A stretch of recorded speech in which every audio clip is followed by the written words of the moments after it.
UP ATS ने ISI की नापाक साजिश को पर्दाफाश कर दिया है। लखनऊ से 4 आतंकियों को गिरफ्तार किया गया है जो सरहद पार बैठे अपने आकाओं के इशारे पर देश को दहलाने की साजिश रच रहे थे। पकड़े गए आरोपियों में 2 मेरठ के और 2 नोएडा के रहने वाले हैं। पूरा मामला इस रिपोर्ट में आपको दिखाते हैं।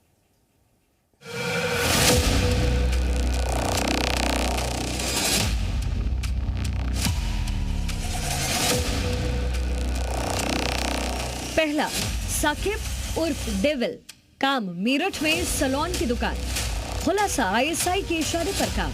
दूसरा, अरबाब, काम आतंकी गतिविधि। तीसरा, विकास पहलावत, निवासी ग्रेटर नोएडा, काम आतंकी गतिविधियों में शामिल। चौथा, लोकेश उर्फ पपला पंडित, निवासी ग्रेटर नोएडा, काम रेकी कर वीडियो बनाना।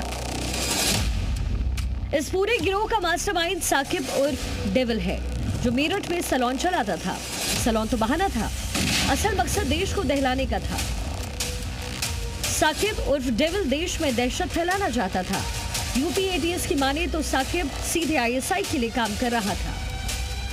जांच में यह खुलासा हुआ कि ये लोग प्रतिष्ठित संस्थानों, वाहनों और रेलवे के सिग्नल बॉक्स में आगजनी करके दहशत फैलाते थे। इन घटनाओं के छोटे छोटे वीडियोस बना के पाकिस्तान भेजते थे और क्यूआर कोड के जरिए फंडिंग करते थे। यही नहीं, ये लोग महत्वपूर्ण जगहों। जांच में सामने आया कि टेलीग्राम, सिग्नल और इंस्टाग्राम जैसे ऐप के जरिए पाकिस्तानी हैंडलर्स से जुड़ा था।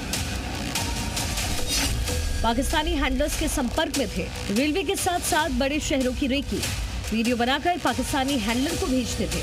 संवेदनशील ठिकानों को टारगेट कर रहे थे। रेलवे ट्रैक को सिग्नल बॉक्स पर धमाके की योजना थी। एटीएस की माने तो पाकिस्तानी हैंडलर उन्हें टेलीग्राम, इंस्टाग्राम के माध्यम से उसामा बिन लादेन, फरूतुल्लाह गौरी, कश्मीर मुजाहिदीन, गजवाए हिंद के नाम पर उकसा रहे थे। साकिब और अरबाज मेरठ के अगवानपुर गांव का रहने वाला है। जी न्यूज की टीम पहुंची साकिब के घर। साकिब के पिता शकील अहमद का कहना है कि बेटे को महाराष्ट्र से अरेस्ट किया गया। वो महाराष्ट्र में सलोन का काम करता है। हमें नहीं पता कि उसने क्या किया। पाकिस्तानी हैंडलर से बात करने वाला साकिब मेरठ के अगवानपुर का रहने वाला है। इस वक्त हम अगवानपुर में हैं। साकिब के पिता शकील अहमद हमारे साथ बात करने के लिए। शकील से बात करते हैं। शकील जी, ये बताइए कि आपके बेटे को गिरफ्तार किया है और ये आरोप लगाया गया है कि वो पाकिस्तानी हैंडलर्स के थ्रू लगातार बात करता था। ये बताइए कि कब पुलिस गिरफ्तार करके ले गई और कहां से गिरफ्तार की है? देखो जी, 31 तारीख में उठाया उसे। वो काम करता था उमरखेड़ा महाराष्ट्र में। अच्छा। वहीं से उसे उठाया। हमें तो उठाने के बाद में पता चला, बल्कि हमें सही पता तो परसों चला था। फिर उसके बाद में कल पता चला हमें, जब वो न्यूज़ पे निकला वो। अच्छा। हाँ, उससे पहले हमें कोई उसकी जानकारी नहीं थी कुछ भी। साकिब करता क्या था? सैलून का काम करता है। सैलून का काम करता था जी। हम तो ऐसे समझ नहीं सकते इतना, क्योंकि हमसे पहले कोई हमने बात नहीं देखी और कुछ नहीं। लेकिन अब तो उसमें बहुत कुछ दिखा रहे हुए। देखो जी, अब तो मोबाइल को पता होगा या उन्हें पता होगा। देखो, हम कह नहीं सकते इस बारे में। ये लोग सिर्फ साजिश नहीं रच रहे थे, बल्कि कुछ वारदातों को अंजाम भी दे चुके थे। पूछताछ में पता चला कि इन्होंने हाल के दिनों में कुछ जगहों पर आगजनी की। घटना को अंजाम देने के बाद ये उसका वीडियो बनाकर पाकिस्तानी हैंडलर्स को भेजते थे। इसके बदले उन्हें क्यूआर कोड के माध्यम से पैसे देते थे। साकिब ने अपने ही गांव के अरबाब और नोएडा के विकास और लोकेश को भी इस काम में शामिल किया। पिता हैं रोहताश और इनके भी पैर में प्रॉब्लम है। और उस पप्पल पंडित जिसको पकड़ा गया है बहुत गंभीर आरोप में, उनकी ये माता जी हैं।